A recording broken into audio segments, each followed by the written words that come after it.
Click Add Client to add a new client. Select Connect QuickBooks Client.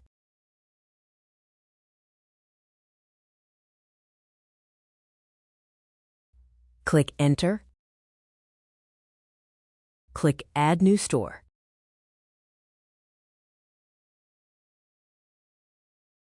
Click Details. Click Connect More Channel or Connect Your First Channel, then connect Uber Eats. Click Connect Uber Eats again and log into Uber Eats.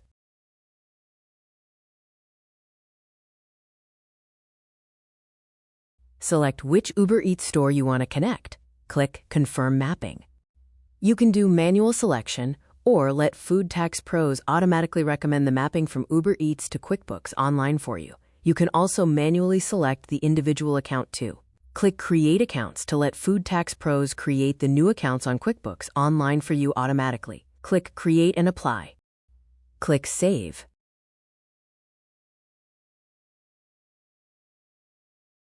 Click Next. Now you can select Manual or Auto with the slide control option for sync. You can select the sync frequency, weekly or daily. You can turn on the email notifications, so when sync happens, you will receive an email notification. After click Save and Continue, your client and store is ready to sync with QuickBooks Online automatically.